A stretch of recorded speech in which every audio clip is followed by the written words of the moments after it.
Lil Homee stays standing. Little Homie did not burn down.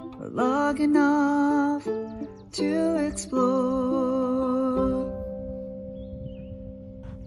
So today we are going to take you along on a little solar battery power installation process. It's not going to be a tutorial on how to do it.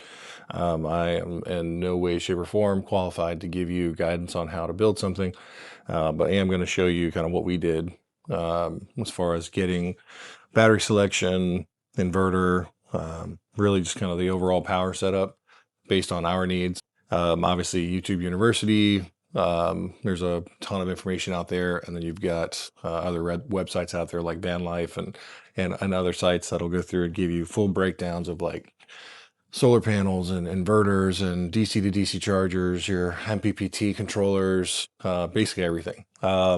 So great wealth of knowledge out there. Obviously, if you're doing stuff like this, it's one of those things of, you know, build at your own risk. You do take that gamble of potentially burning your rig down if you do something wrong. So, you know, don't take it lightly. Do your research. Make sure you're keeping within specs and you're understanding wire size and load and capacity and your currents and your protection for your fuses, your breakers, disconnects, all of that. When they put stuff in there, it's not there just because they want to put it there. It's there for a reason. So heed other people's knowledge. Or you could just take another route and find somebody who's qualified to install it. So with that, go through and give a rundown of what we've got and why we chose it. And then we'll get into installing. Hopefully we can get the bulk of this done today. Right, starting with the fun part, the battery. So this is a Redodo or Redodo. One of our friends called it Redodo, but either way, I think it's Redodo. That would make sense based on the red and then the Odo. But it's a 12.8, just basically a 12 volt battery, about 320 amps, and it is small. And when I tell you small, this is a little bit larger by a very small margin than like a full-size Chevy truck battery. It is insane. It's very impressive that they can get 320 amp hours of lithium into this small container. This should be more than enough for what we need. So then kind of powering up our AC items, alternating current, we've got the 2000 watt inverter. Now this is going to be basically feeding off the battery, and we'll convert the DC power into 120 volts. That way we can run power strips for cell phone chargers and, you know, camera chargers and things like that. Moving on to the next item here, we've got the DC to DC controller. Basically what this does, this is a dual function. So this is actually going to charge from the alternator on either the ZR2 or the Jeep, and we'll charge the battery at 40 amps. This also is an MPPT controller. So basically the solar. So the solar will connect into here and the alternator current will connect in, and then based on what power is coming through, this will decide what to charge it from. So whether it's the solar charge or the alternator charge. It does not do both at the same time. A little disappointed in that, but at the price point, I am not complaining. All right. Moving down here, we've got the inverter remote control. So basically that's what is used to power, turn on and turn off the inverter. It also shows you kind of what the draw is on the inverter. And then just below that, you've got the battery monitor. So the battery monitor will show all the power that's coming in, power going out, and that's all done through this shunt here. So this shunt will sit between the battery and the battery monitor, and that will basically give you an idea on how much longer you have until your battery's dead and how long until it's fully charged.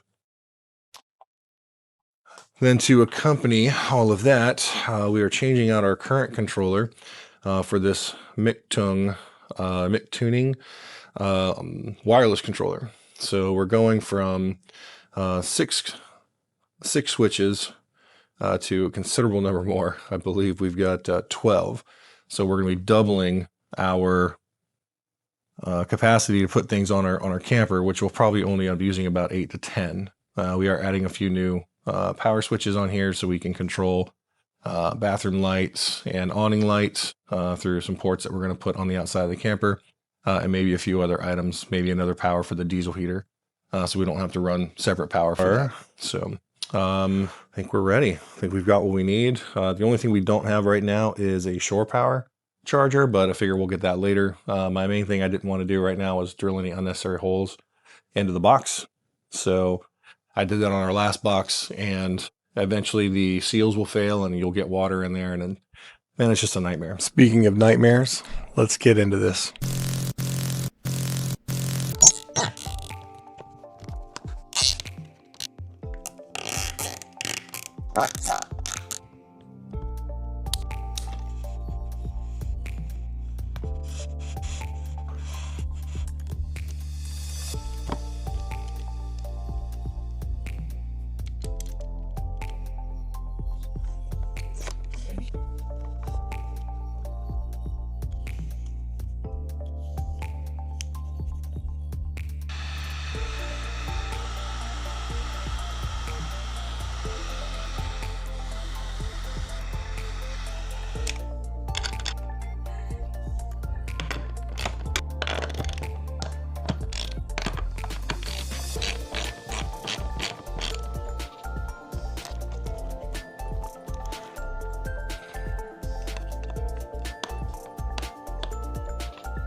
So we've got it in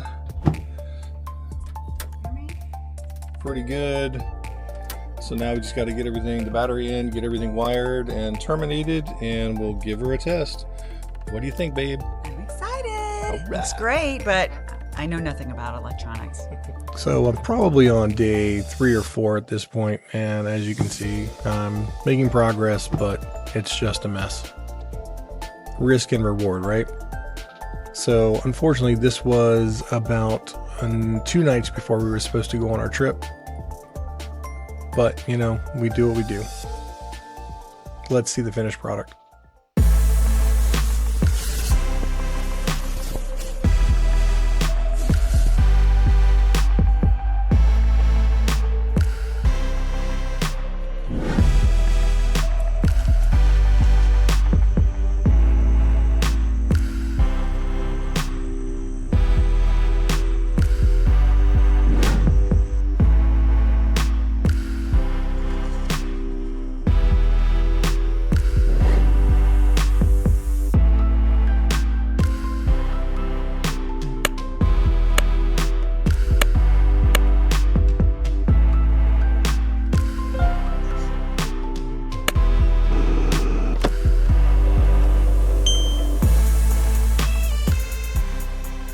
So we went on a 7-day overlanding camping trip up in North Georgia, and many things that could go wrong did go wrong.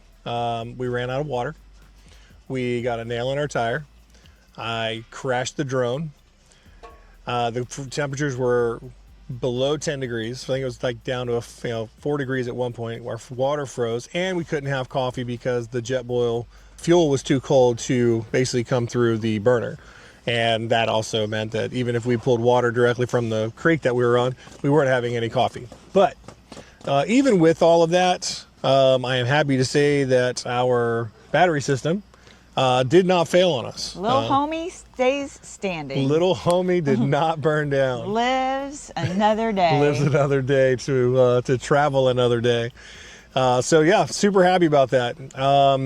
For those of you that are interested in getting a battery system put in your camper, I definitely highly recommend it.